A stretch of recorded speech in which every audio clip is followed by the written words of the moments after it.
찬양하라 내 영혼아, 찬양하라 내 영혼아, 온 마음과 정성 다하여 주 찬양하라.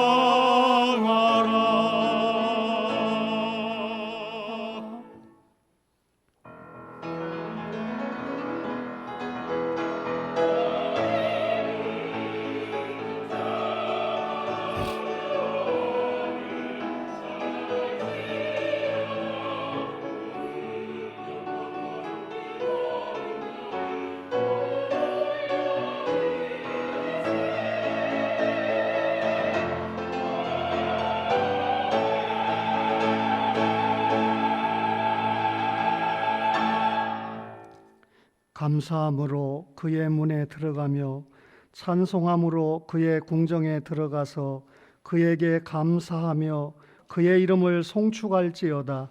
여호와는 선하시니 그의 인자하심이 영원하고 그의 성실하심이 대대에 이르리로다. 거룩하신 아버지 하나님, 몸과 마음과 시간과 정성을 모아 주님 앞에 나아왔나이다. 거룩한 주일에 저희들의 경배를 통하여 영광을 거두어 주옵소서. 예수님 이름으로 기원하옵나이다. 아멘.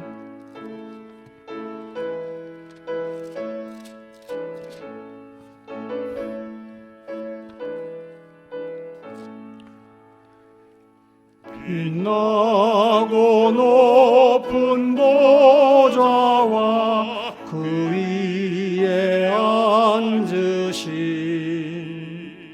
주 예수 얼굴 영광이 해같이 빛나네. 해같이 빛나네. 지극히 높은 위엄과 한없는 자비를 무천사 소리 합하여 늘 찬송 드리네. 늘 찬송 드리네. 영죽을 나를 살리려 그 영광 떠나서 그 부끄러운 십자가 날 위해 지셨네. 날 위해 지셨네. 나 이제 생명이 있음은 주님의 은혜요. 저 사망 원세 이기네. 큰 기쁨 넘치네. 큰 기쁨 넘치네. 주님의 보좌에 있는데 천한 몸 이르러 그 영광 몸소 배울 때 내 기쁨 넘치리. 내 기쁨 넘치리.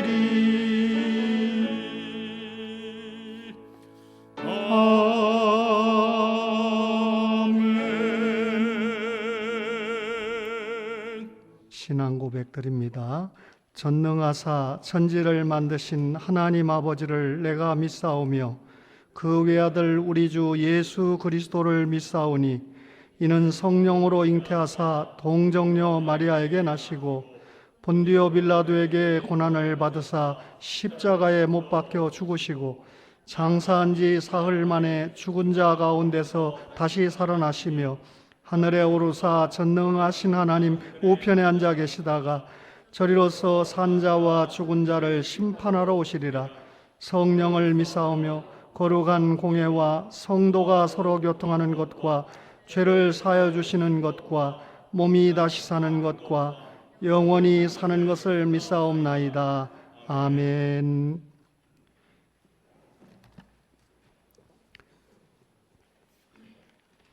여호와여, 주의 장막에 머무를 자 누구이며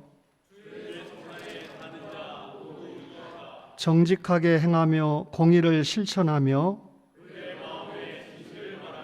그의 혀로 남을 허물하지 아니하고 그의 이웃에게 악을 행하지 아니하며 그의 눈은 망령된 자를 멸시하며 그의 마음에 서원한 것은 해로울지라도 변하지 아니하며 뇌물을 받고 무죄한 자를 해하지 아니하는 자이니 아멘.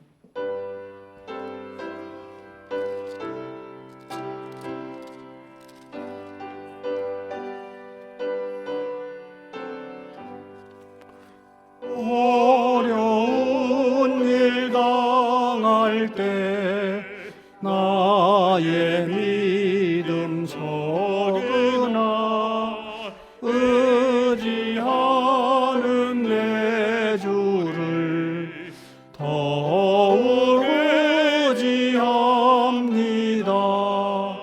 세월 지나갈수록 의지할 것뿐일세. 무슨 일을 당해도 예수 의지합니다. 성령께서 내 마음 밝히 비춰주시니 인도하심 따라서 주만 의지합니다. 세월 지나갈수록 의지할 것뿐일세. 무슨 일을 당해도 예수 의지합니다. 밝을 때의 노래와 어둘 때의 기도로 위태할 때 도움을 주께 간구합니다. 세월 지나갈수록 의지할 것뿐일세. 무슨 일을 당해도 예수 의지합니다. 생명 있을 동안에 예수 의지합니다.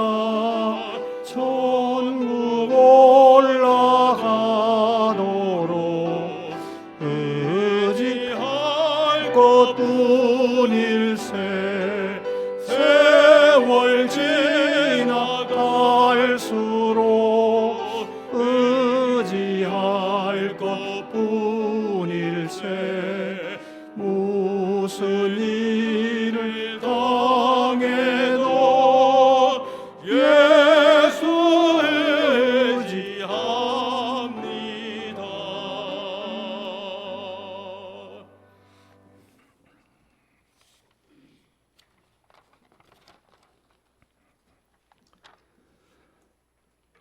우리를 창조하시고 사랑하시는 하나님 아버지, 죄인된 우리를 사랑하시어 예수 그리스도의 십자가의 사랑으로 우리를 구원해 주시고 천국 소망을 우리 안에 있게 하신 아버지 하나님의 그 크신 은혜에 감사드립니다. 우리를 자녀 삼아 주시고 우리를 예배의 자로 이 자리에 있게 하여 주심을 감사드립니다. 우리 안에 성령님이 가득하셔서 감사와 찬양이 넘쳐나게 하여 주시고 우리의 마음과 생각이 오직 아버지 하나님만을 바라고 경배하게 하여 주시옵소서. 오늘 이 예배가 아버지께서 기뻐하시는 예배가 되게 인도하여 주시옵소서. 사랑하는 주님, 우리는 너무 연약하고 완악합니다. 지난 한 주 동안 하나님 앞에서 거룩하지 못했고 정직하지 못했던 시간들을 회개합니다. 용서하여 주시옵소서. 교만하였고 나태하였고 세상이 주는 거짓 평안을 쫓기도 하였습니다. 그리고 이웃을 미워하고 시기도 하였습니다. 용서하여 주시옵소서. 주님, 세계 곳곳에는 전쟁과 분쟁으로 많은 이들이 고통받고 있습니다. 우크라이나 전쟁과 이스라엘 전쟁이 더 이상 확정되지 않고 조속히 종정되기를 소원합니다. 그리고 곳곳의 분쟁 지역의 지도자들에게 평화를 사랑하는 마음을 주셔서 그곳에 평화가 있게 하여 주시옵소서. 지난 10일 22대 국회의원 선거가 있었습니다. 이번 선거로 선출된 국회의원들이 국민들을 사랑하고 하나님을 두려워하며 겸손한 마음으로 4년을 이끌어가게 하여 주시옵소서. 이 나라에 하나님의 공의와 진리가 성취되게 하여 주시고 국회의원들이 그 역사의 일꾼들로서 부족함 없게 하여 주시옵소서. 부산 외국어대학교와 성지고등학교를 위해 기도합니다. 우리 학생들이 학교에 있는 동안 하나님을 인격적으로 만나고 영적으로 성숙해지며 무너졌던 자존감이 하나님 안에서 회복되게 하여 주시옵소서. 세상 속의 빛과 소금이 될 우리 학생들이 최선을 다해 배우고 하나님의 비전을 가슴에 품고 필요한 모든 것들을 잘 준비할 수 있도록 인도하여 주시옵소서. 하나님, 고난의 광야를 걷고 있는 성도들을 위해 기도합니다. 경제적 문제로, 질병으로, 깨어진 관계로, 다양한 이유로 아버지 앞에 나아와 기도하는 영혼들을 기억하여 주시옵소서. 그들의 마음에 하늘의 위로가 있게 하여 주시고 고난 중에 더 깊은 은혜를 누리게 하여 주시옵소서. 우리를 사랑하시고 가장 선한 곳으로 인도하시는 하나님 아버지를 의지하는 굳건한 믿음을 허락하여 주시옵소서. 우리의 입술에는 항상 감사와 찬양이 넘치게 하여 주시옵소서. 이제 말씀이 선포되는 시간입니다. 말씀을 전하시는 목사님에게 성령님이 충만히 임하셔서 선포되는 말씀에는 하늘의 권능과 지혜가 있게 하여 주시옵소서. 말씀을 듣는 우리에게는 감사와 위로가 넘치게 하여 주시고 삶의 열매로 이어지게 하여 주시옵소서. 감사합니다. 이 모든 기도 예수 그리스도의 이름으로 기도드립니다. 아멘.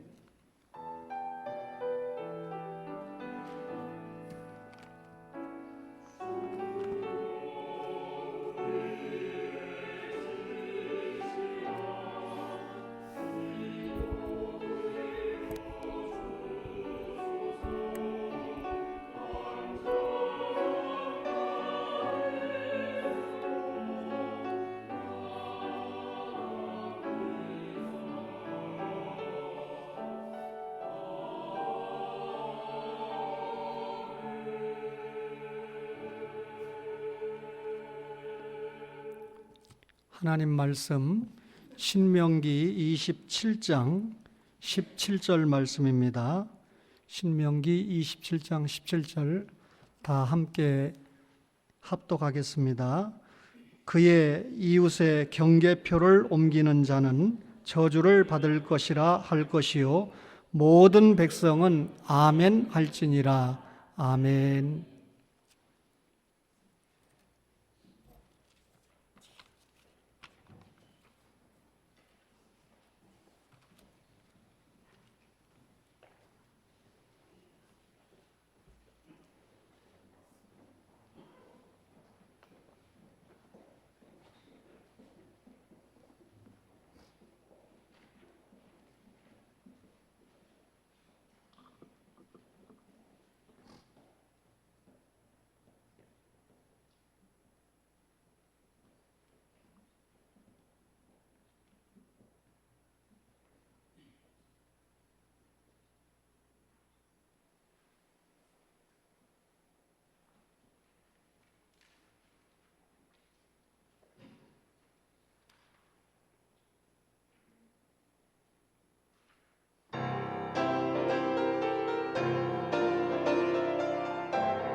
여러분의 이복수 목사님께서 발목 부상을 당하셔서 한 주 정도는 좀 서 계시는 것을 지향해야 빨리 회복이 될 수 있다는 의사의 진단을 받아서 제가 오늘 대신 서게 되었습니다. 오늘 신명기의 한 구절을 읽어드렸는데요. 맨 앞에 5권을 모세의 오경이다 그렇게 말씀하지 않습니까? 여러 가지 말씀의 의미를 담고 있지만 아브라함이 선택을 받은 자로서 믿음의 조상이 됐습니다. 자신이 선택받은 거 몰랐는데 나중에 보니까 하나님의 선택을 받았지요.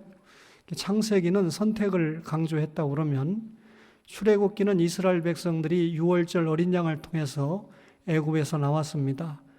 선택받은 민족이 어떤 경우든지 예수 믿고 구원을 받는다라고 하는 것을 알려준 책입니다. 레위기는 구원받은 신자는 어찌하든지 하나님 앞에 5가지 제사, 예배를 통해서 나아간다라고 하는 예배를 가르쳐준 책입니다. 민수기는 시내 광야를 떠난 이스라엘 백성들이 38년 뒤에 모압 평지에 도착을 했는데 양쪽에 계수가 되고 결국 가나안 땅에 들어간 자는 여호수아와 갈렙뿐이죠. 믿음을 강조한 책입니다. 그리고 오늘 읽었던 신명기는 순종을 강조한 책인데 사실 이 신명기라고 하는 책이 전 성경의 저수지 역할을 합니다.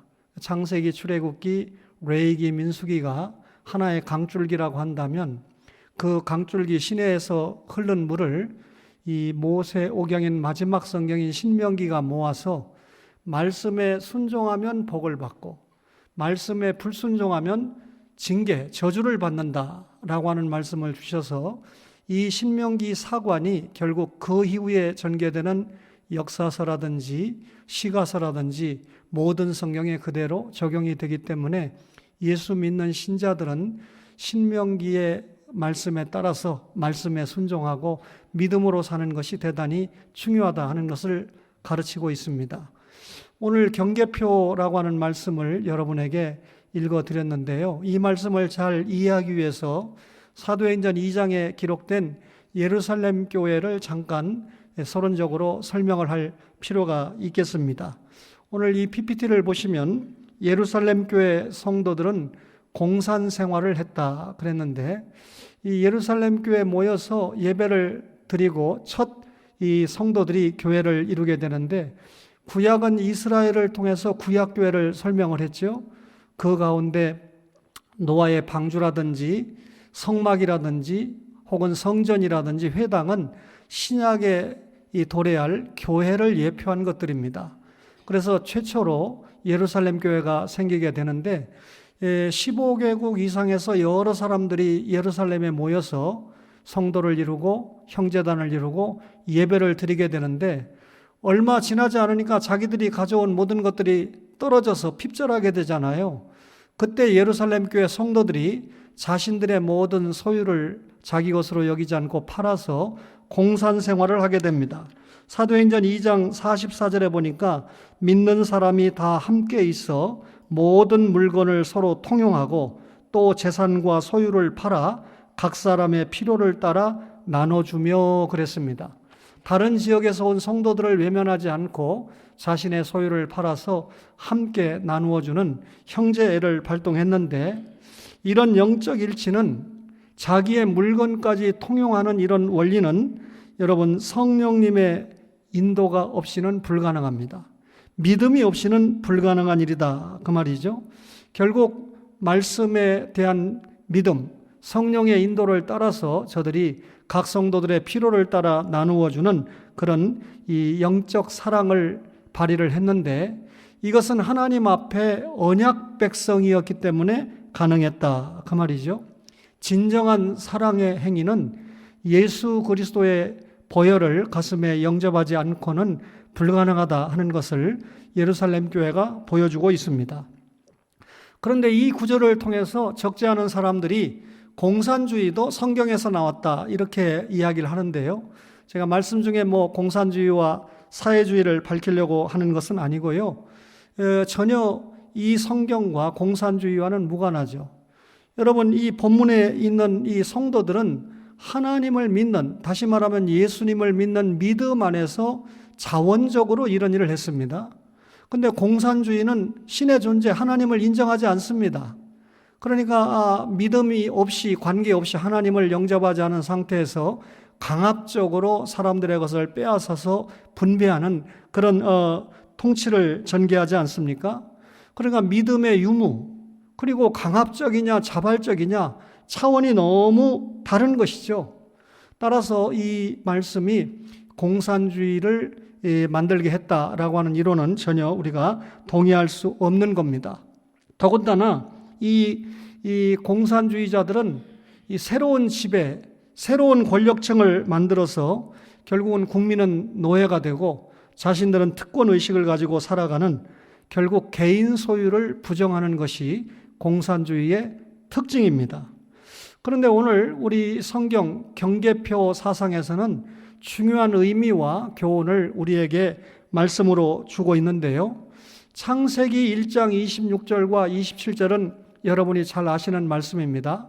하나님께서 천지 창조를 만드시고, 다시 말하면 만물의 영장인 하나님의 형상대로 지음받은 인간이 살 수 있는 조건을 다 만들어 놓으시고 맨 마지막에 사람을 만들고, 하나님이 이르시되 우리의 형상을 따라 우리의 모양대로 우리가 사람을 만들고 그들로 바다의 물고기와 하늘의 새와 가축과 온 땅과 땅에 기는 모든 것을 다스리게 하자 하시고, 하나님이 자기 형상 곧 하나님의 형상대로 사람을 창조하시되 남자와 여자를 동반자 관계로 창조를 하셨다라고 하는 말씀을 합니다. 어떤 피조물도 사람 외에는 하나님의 형상대로 지음을 받은 피조물이 없죠. 그 앞에 모든 피조물을 다스리게 하자, 통치하게 하자, 이게 하나님의 뜻이었습니다. 여러분, 이 문화명령 자체가 개인의 사유재산, 사유화를 인정한 말씀이죠. 저와 여러분이 십계명을 잘 알고 있는데, 천주교는 우리가 가지고 있는 우상을 만들어 섬기지 말라라고 하는 2계명을 뺀 대신에 우리가 가지고 있는 10계명을 둘로 쪼개서 10계명을 만들었습니다. 그런데 그 10계명의 내용을 보면, 그 다음 말씀을 보면, 내 이웃의 집을 탐내지 말라, 내 이웃의 아내나 그의 남종이나 그의 여종이나 그의 소나 그의 낙이나 무릇 내 이웃의 소유를 탐내지 말라 그랬습니다. 내 이웃의 소유를 탐내지 말라, 이웃의 것을 탐내지 말라, 이웃이 가지고 있는 개인 재산을 인정을 했다, 그 말씀이잖아요. 이게 10번째 계명의 마지막 계명의 내용입니다. 모세가 이 출애굽기 32장에서 하나님 앞에 기도를 하게 되는데요. 금송아지 우상을 만들었던 아론과 그 자손들을 하나님이 심판하고 백성들을 심판하고 모세를 새로운 지도자로 만들겠다. 아담이 첫 인류의 조상이잖아요. 노아 시대 때 다 죽고 8가족만 살았으니까 노아가 새 인류의 조상이 된 것처럼 이 시점에서 너를 모든 민족의 새로운 조상으로 만들어주겠다. 참 모세 입장에서는 감사할 만한 일인데요. 하나님 그러시면 안 되지요. 하나님께서 우리 아브라함과 이삭과 야곱에게 가나안 땅을 주시고 그것을 통해서 이스라엘 나라를 세워주시겠다고 약속하시지 않았습니까? 더 구체적으로 말하면 그 땅과 그 민족을 통해서 예수 그리스도를 보내겠다고 약속하지 않았습니까?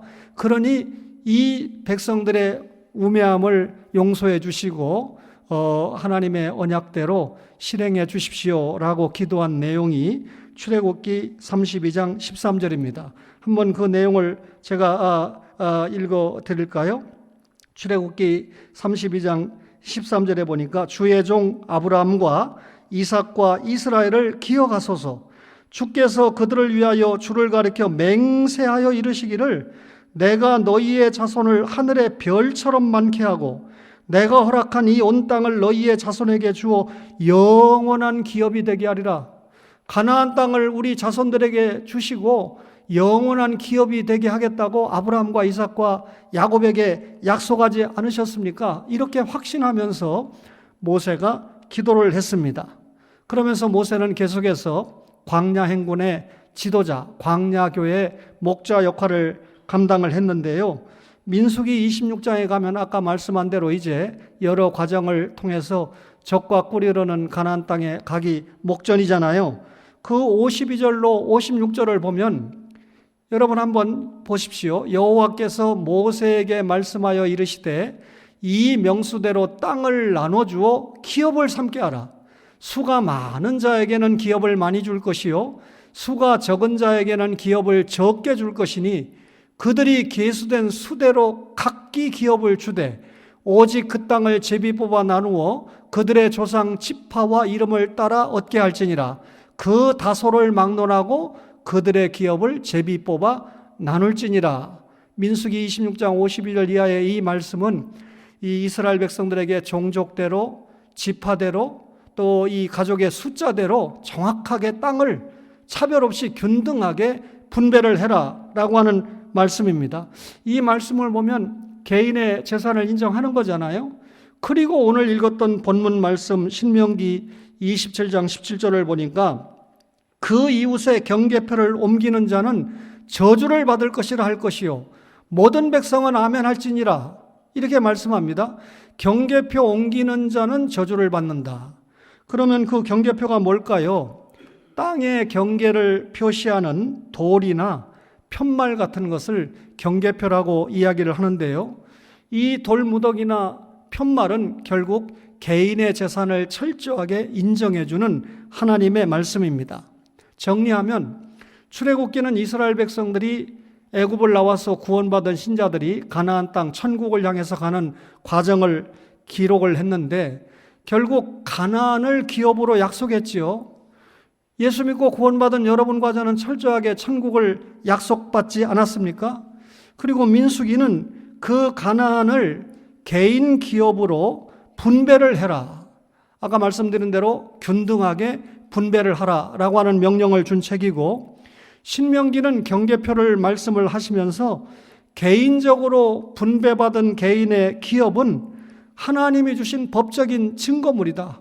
개인의 그 사유와 소유를 철저하게 인정을 해준 말씀을 우리에게 들려주고 있습니다. 이 당시에 기업이라고 하는 것은 당연히 토지를 말씀을 하는 거죠. 농업 문화권에서 토지는 가장 근본적인 생존 방법이 됩니다. 애굽에서 이스라엘 백성들이 노예로 살 때 아무리 땀 흘려 수고를 해도 자기 소유가 될 수 없었습니다. 그러니까 노예죠.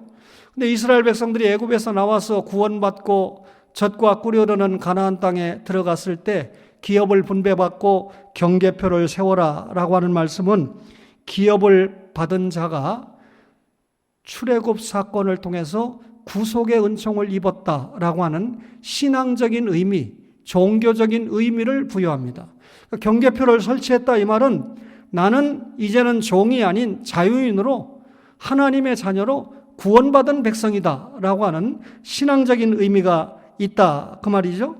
뿐만 아니라 이스라엘 백성들이 경계표를 세웠다라고 하는 것은 이 경계표를 세워서 하나님의 기업을 받은 자가 결국 이방인이 아니고 하나님의 백성인 이스라엘 백성이다. 정치적인 측면에서도 이스라엘 백성 구약교회 안에 들어왔다라고 하는 정치적인 증언을 해줍니다.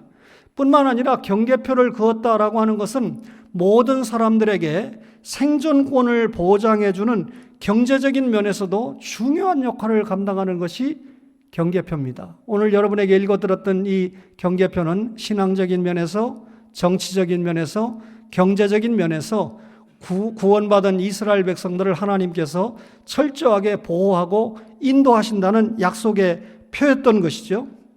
그렇다면 이스라엘 백성들은 이런 개인 소유를 근거해서 선을 행해야 된다라고 하는 말씀을 우리에게 강조하고 있습니다. 기업에서 소출을 넣지요. 하나님께서 여러 말씀을 통해서 구약에 39번이나 11조를 드리라라고 언급을 했는데요. 소출의 첫 것 그리고 11조를 드린다. 그 11조의 첫 소산물은 분배 기능을 감당을 했는데요. 첫 소산물, 이 기업에서 얻은 소산물을 드릴 때 어떻게 사용하라고 그랬나요? 제사장들을 위해서, 또 기업이 없었던 레위인, 과부, 객, 고아들을 위해서 각각 나누어 주도록 했습니다. 저들은 이 기본 생존권인 기업이 없었던 사람이죠. 당시 레위 지파는 기업을 이 땅을 기업으로 분배받지 못했잖아요. 과부와 객과 고아는 사회적인 소외계층이었습니다. 이스라엘은 가나안에 세워진 하나님 나라입니다. 이 노아 시대 이후에 이스라엘 사람들이 이 하나님 앞에 바벨탑을 쌓는 바람에 하나님이 결국 언어를 흩었잖아요. 우리 외국어 대학이 철저하게 필요할 수밖에 없었던 광경이 거기에서 시작이 됩니다.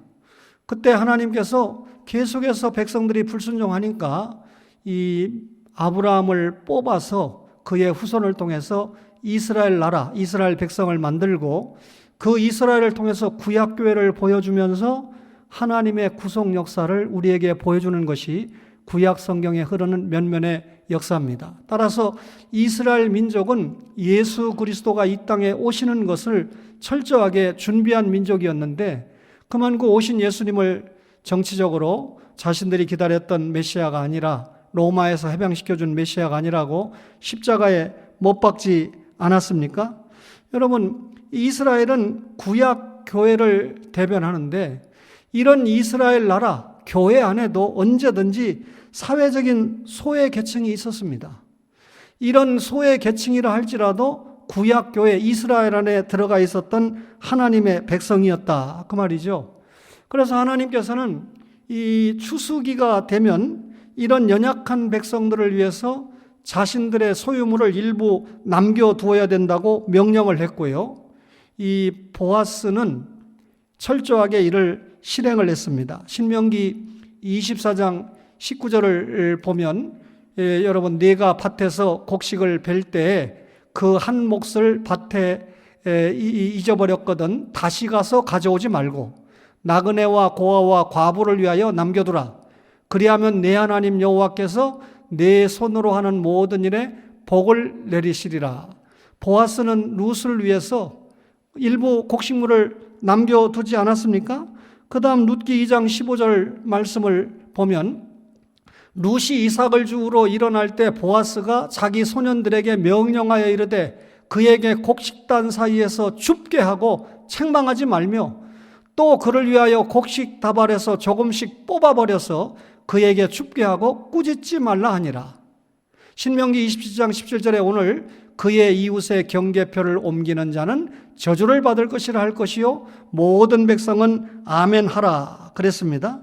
이렇게 개인이 자기가 가지고 있는 소유물을 통해서 소외계층을 위해서 선을 행해야 된다라고 하는 말씀을 룻기서를 통해서 우리에게 보여주셨습니다. 구약시대 이스라엘 교회는요 개인에게 분배된 소유의 근거를 두고 선행을 행해야만 했던 것입니다.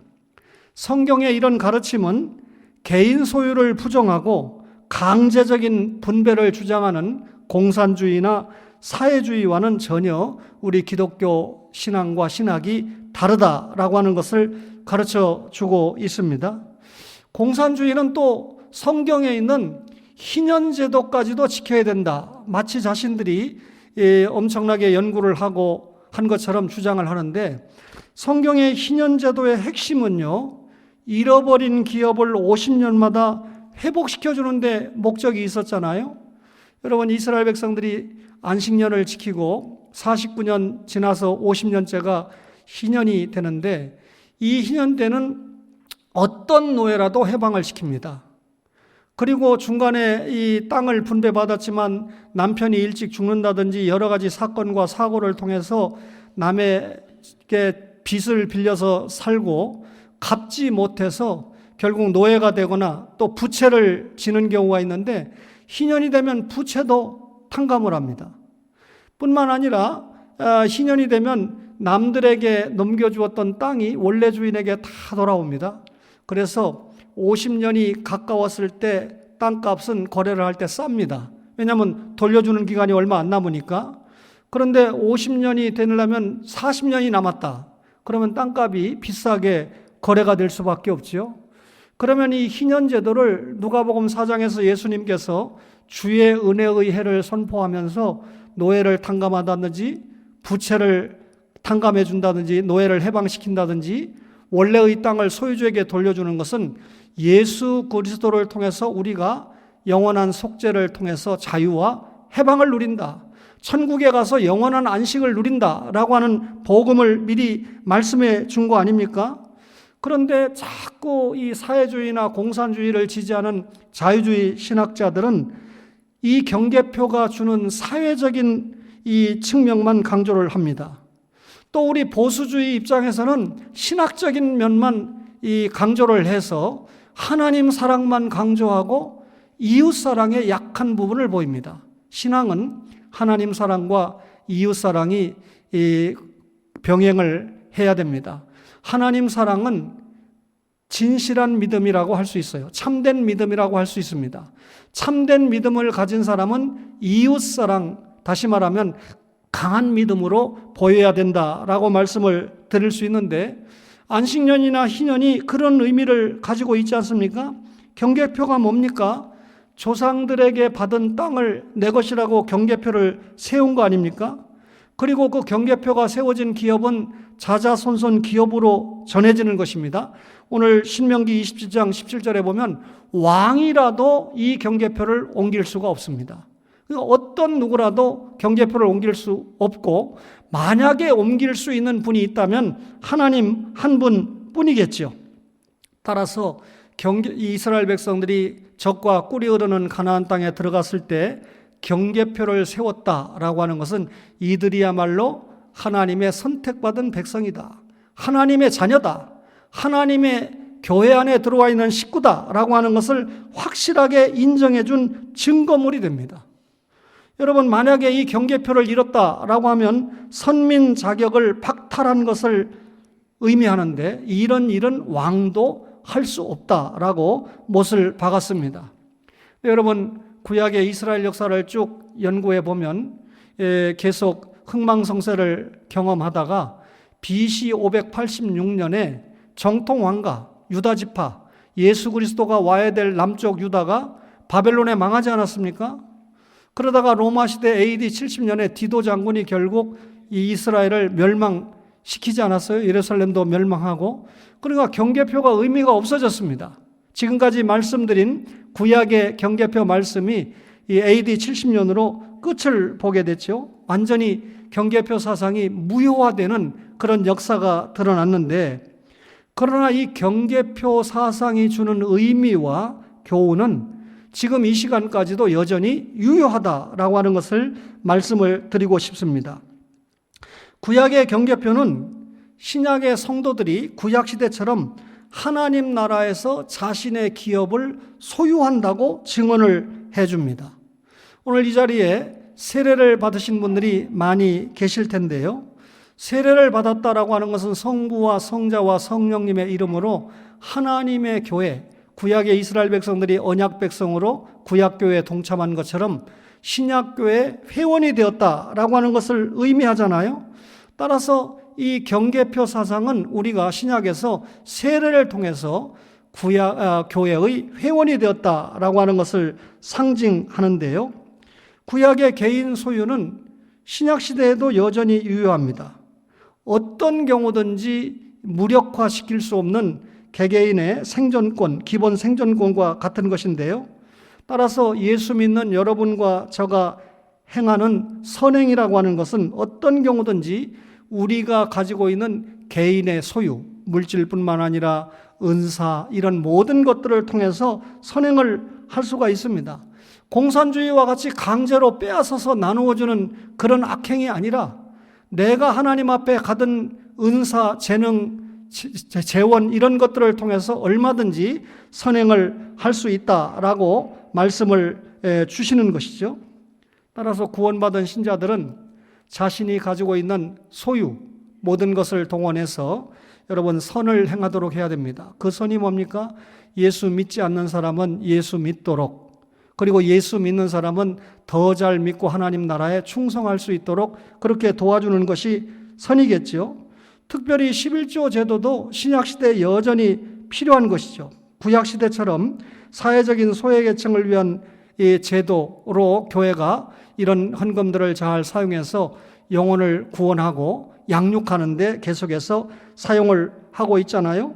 신명기 15장 11절이나 또 마태복음 26장 11절에 보면 빈곤한 사람들은 주님 오실 때까지 이 땅에 있다라고 하는 것을 우리가 염두에 둘 때 오늘 이 경계표 사상을 통해서 내가 가진 것으로 사람들에게 선행을 할 수 있다라고 하는 말씀을 기억하시면 좋겠습니다. 따라서 어떤 사회일수록 사회적인 경향을 노후하게 보이면 우리는 여러분 나이가 좀 있지만 우리 대학생들 그리고 그 아래 자녀들이 될 때는 이 엄청난 채무나 이런 것들을 어떻게 갚아 나가겠습니까?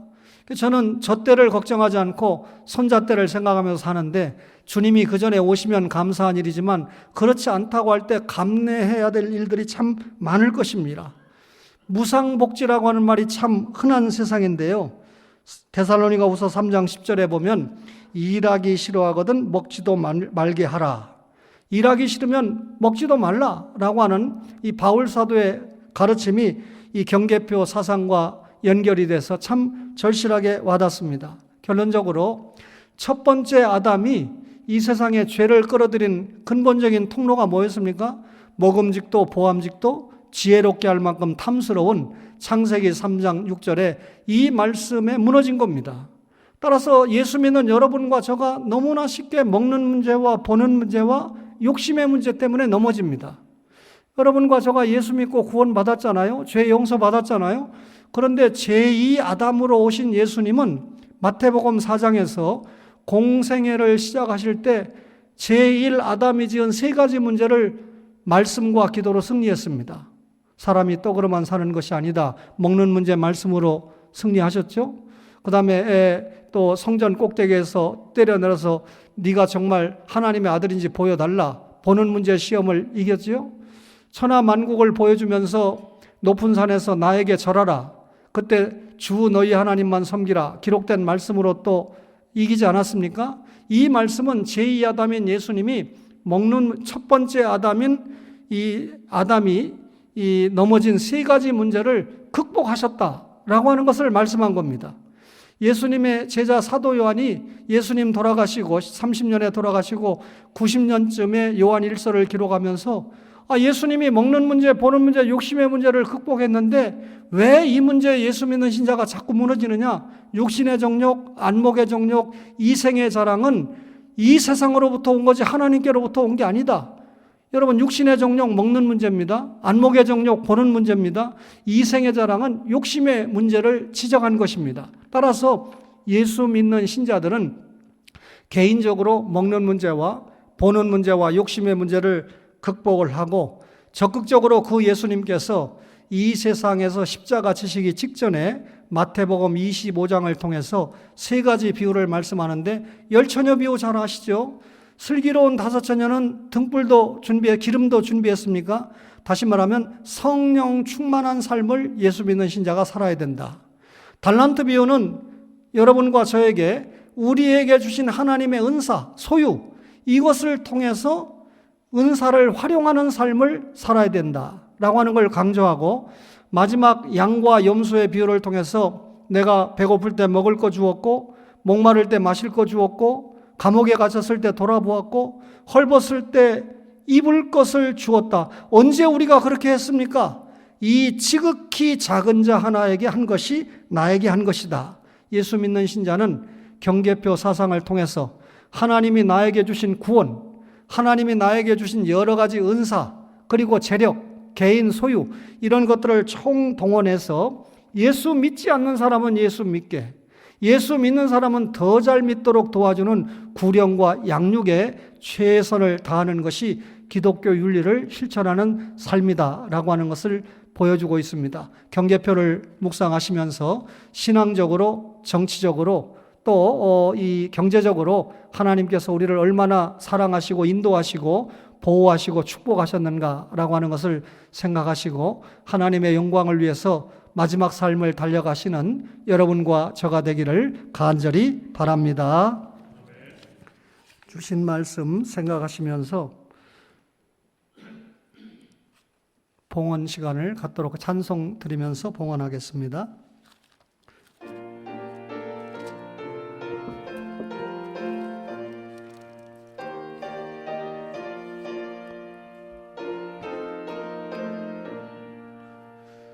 주님의 마음을 본받는 자, 그 마음의 평강이 찾아오면 험악한 세상을 이길 힘이 하늘로부터 임함이로다. 주님의 마음 봄마다 살면서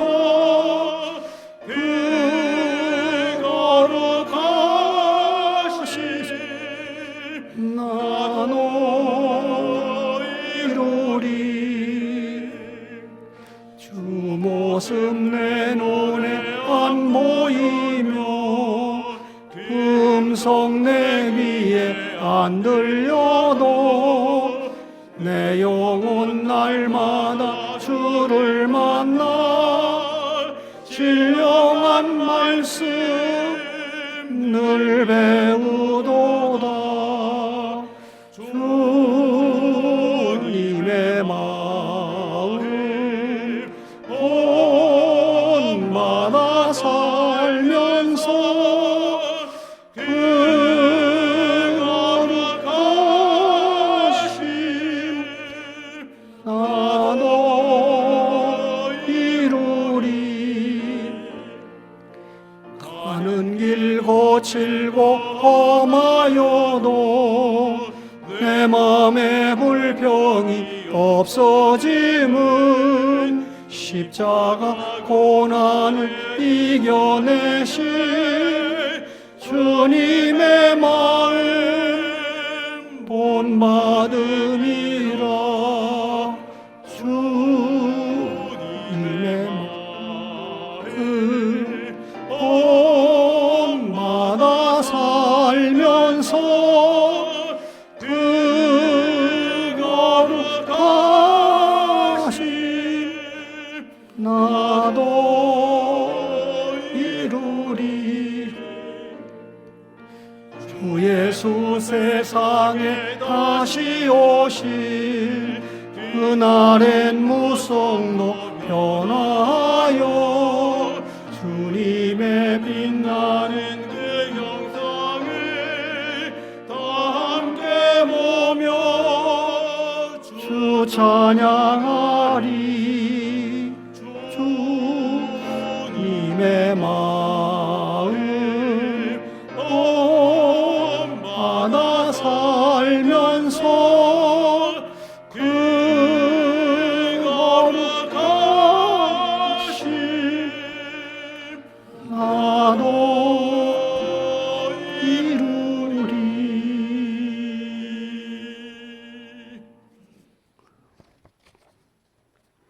거룩하신 아버지 하나님, 은혜를 감사합니다.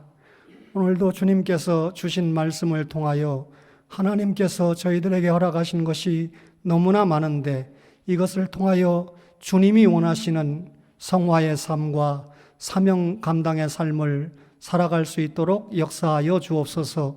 한 주간 동안 혹은 한 달 동안 주님 허락하신 시간과 공간을 점유하여 열심히 살면서 소득의 11조와 감사와 주정헌금과 선교헌금을 주님 앞에 드렸습니다.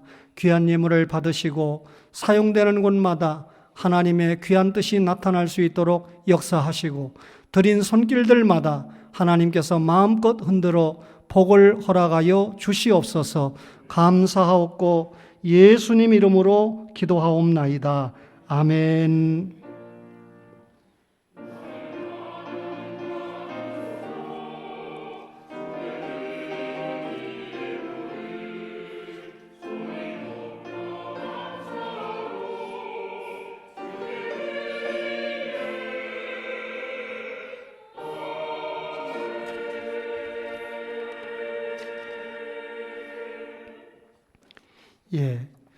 우리 대학교의 성장을 위해서 계속 기도해 주시기를 부탁을 드립니다. 우리 주일 예배는 대면 예배와 비대면 영상 예배를 겸해서 드립니다. 영상 예배는 매주일 오후 1시 이후에 참석이 가능합니다. 수요일 기도회는 오후 4시 30분에 시작하고요. 영상 예배는 오후 5시 30분 이후에 참석이 가능합니다. 예배 후에 식사를 마치고 소그룹 성경 공부 1시부터 시작이 됩니다. 열심을 내주시기 부탁드리고요. 다음 주일 1시에는 1층에서 선교의 원래로 모이게 됩니다. 4월 28일 날 예정되어 있던 임직식은 장로님들이 상의를 해서 다시 발표를 해드릴 그런 예정입니다. 본 대학 신우회의 조찬 기도회가 수요일 7시 40분 1층에서 시작이 됩니다. 많은 관심과 참여를 부탁을 드리겠습니다. 식권을 받으셔서 기숙사 안에 식당을 이용하시고 또 여러 모임에 참석을 해 주시기를 부탁을 드리겠습니다. 나찬희 씨, 예, 오셨죠? 우리 또 자오밍 씨, 예, 오셨죠?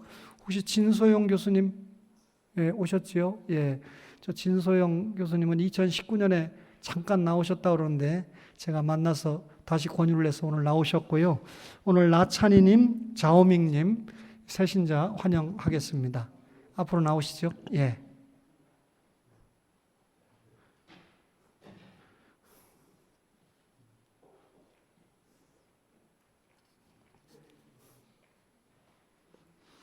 예, 새 가족 환영 먼저 우리 찬양으로 환영하겠습니다. 예.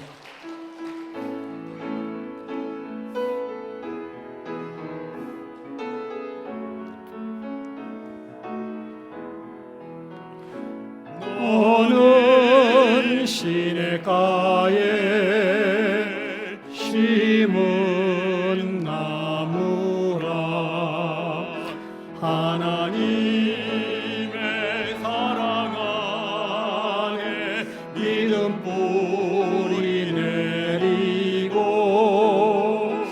주의 뜻대로 항상 사세요. 감사합니다. 우리 나찬희 씨 마이크 잠깐 주셔서 교회 누가 인도했고 어떻게 왔는지 한 말씀 자기소개 해보세요. 저는 이번 24학번 신입생 나찬희 글로벌 자유종국학부로 들어온 나찬이라고 합니다. 예, 감사합니다. 채플 시간에 정윤각 교수님 이제 여기 교회 소개로 오게 되었고요. 교회는 지금 어머님이 목사님을 하고 계셔서 원래부터 모태신앙으로 다니고 있었고요. 그래서 여기 이제 자취하면서 여기로 오게 되었습니다. 잘 부탁드립니다. 예, 감사합니다. 우리 자오밍 씨도 소개해 보세요. 네, 안녕하세요, 여러분. 저는 중국에 온 유학생 저민입니다. 네, 처음 뵙겠습니다. 만나서 너무 반갑습니다. 감사합니다. 그리고 오늘은 우리 중국학부 교수님 이범여 교수님 저를 데리고 여기 왔습니다. 예, 감사합니다. 우리 새로운 분들 선물하겠습니다.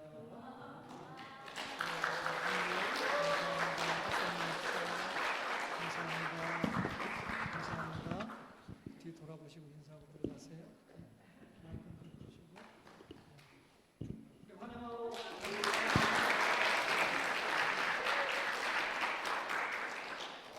예, 감사합니다. 계속해서 새롭게 인도된 친구들을 위해서 정영각 교수님 계속 카톡하시고 계속 만나주시고 해서 양육을 해주시기 바랍니다. 제가 목회를 할 때 보니까 인도를 딱 해놓고는 목사에게 떠밀어 놓고 말아요. 근데 어떡하란 말입니까? 잘 목사 설교 알아들을 때까지는 여러분들이 양육을 해줘야 설교를 알아들으면 비로소 교인으로 정착을 하고 성도로 안착을 하는 것을 제가 경험을 했기 때문에 여러분에게 부탁을 드리는 것입니다. 다 함께 일어서셔서 635장입니다.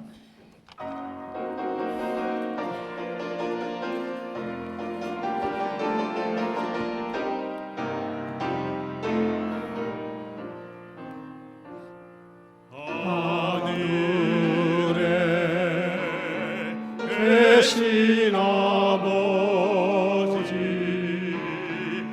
이름 거룩하사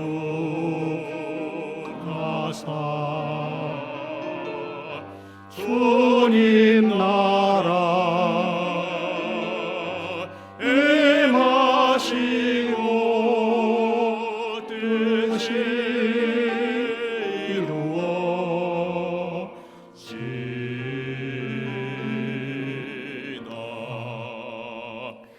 일용할 양식 주시고 우리들의 근죄 다 용서하옵시며 또 시험에 들게 마시고 악에서 떠나소서 되게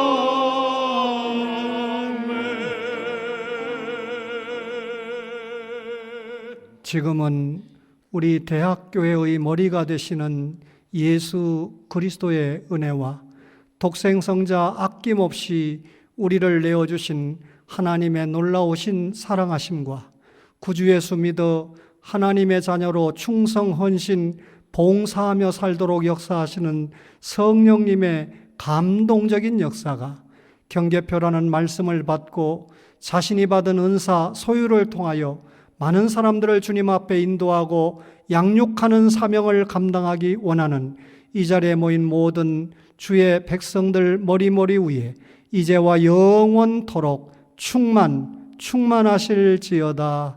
아멘.